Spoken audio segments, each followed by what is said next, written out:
This following video clip is about to show you the basic steps to follow when installing our Icarus roof conversion.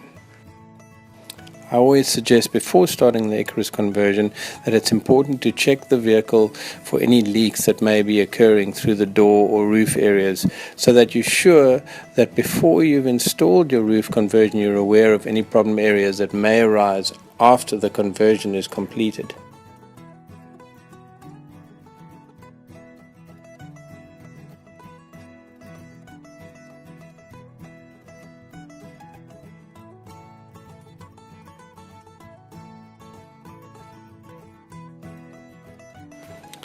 Once you've checked the vehicle for any problem areas that may exist, you can then set about preparing the vehicle by either removing or covering any areas inside of the vehicle that may be susceptible to damage when stripping and removing the existing roof. Once all parts are covered, you can set about stripping the interior roof linings, seatbelt mounts, anything that may be attached or affected by the fact that you're about to remove the roof. It's pretty standard procedure as to how to do this, and anyone who's done any installation work will understand what's required to remove these parts. Be sure when removing all interior window linings, sun visors, mirror mounts, and etc.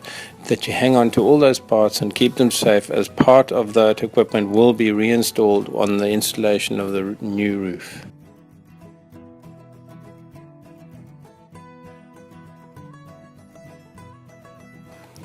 One needs to be sure that you strip all the existing wiring that may be attached to the roof, the existing roof, along with water lines for the back window washer and plug points that may be attached and joined to the rear wiring.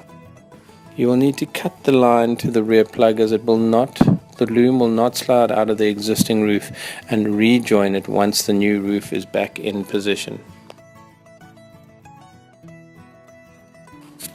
You can then set about the tedious task of unbolting the many bolts that bolt the roof down to the A-frame, the A-pillars, the B-pillars, and some of the gutter lengths that run down the vehicle.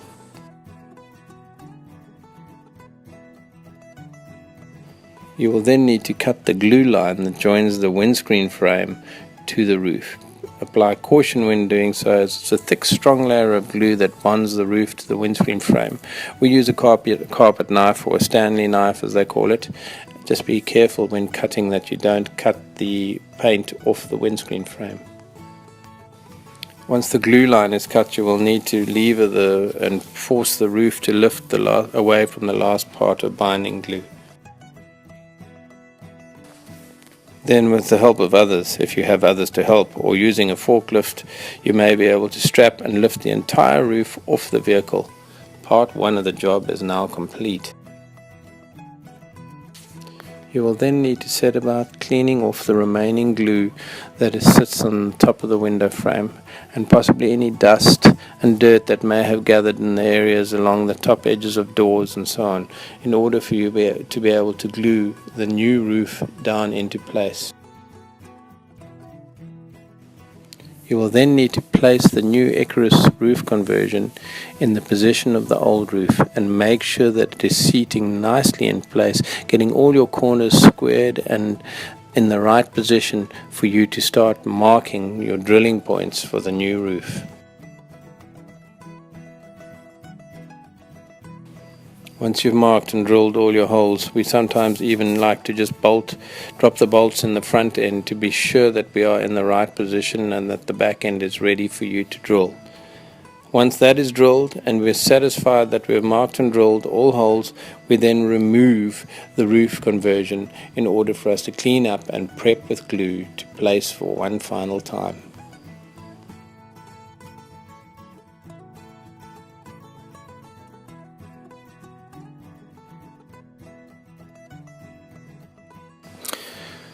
Now we can clean away all the shavings and start the task of applying all the adhesive to the top edges where the new roof conversion will seat down and seal in position. Be sure in the windscreen area to apply at least 3 layers of glue to help to prevent the chance of any wind or water blowing through between roof and windscreen area.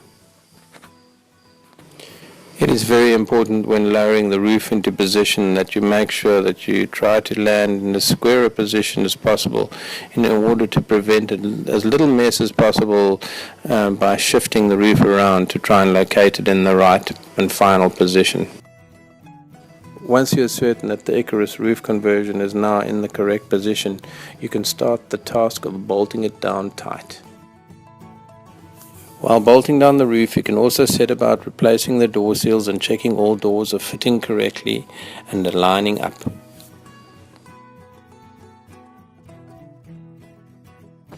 You will notice that there is no angle or aluminium for you to mount the door seals at the top of the doors on the front two doors.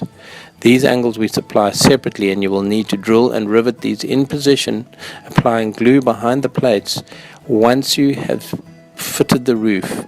This way you can align the rubber door seal mount with the existing Land Rover's door seal mount area.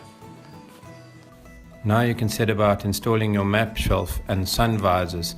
This should be simple as you have pre-drilled the holes, so it should easily bolt into position. It is important to drill up at the front area where the sun visor will mount. Using the existing holes from the sun visor, we recommend a 7mm hole, which will help to allow you to mount the roof console when fitting the final parts. At the rear end there are two helper shocks that drop into these steel brackets. The bracket holes are pre-drilled on our Icarus conversion. You will need to bolt those in position, and that will give you a direct indication as where you need to drill and bolt. If you wish to mount the Alucab shutter on, we have special brackets that we supply in order to do this. These are fairly easy and obvious as to where they would fit. You position the rear corner bracket into place, mark the holes and drill out and bolt in position.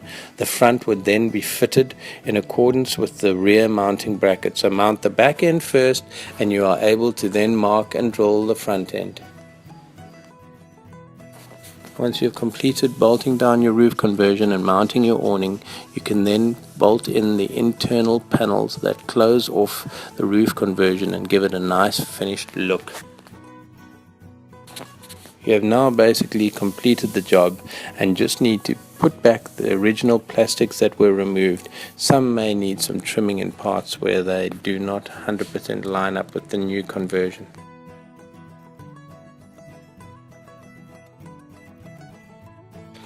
By now you should have successfully fitted your Land Rover Icarus roof conversion. All that's left to do is to pull the vehicle outside, pop open your roof, fit in your spring poles, and see how well your new roof conversion works.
If you're also lucky enough to install the 270-degree awning, then I would suggest that you zip it open, swing it out, and check just how easily it is to set up and set down.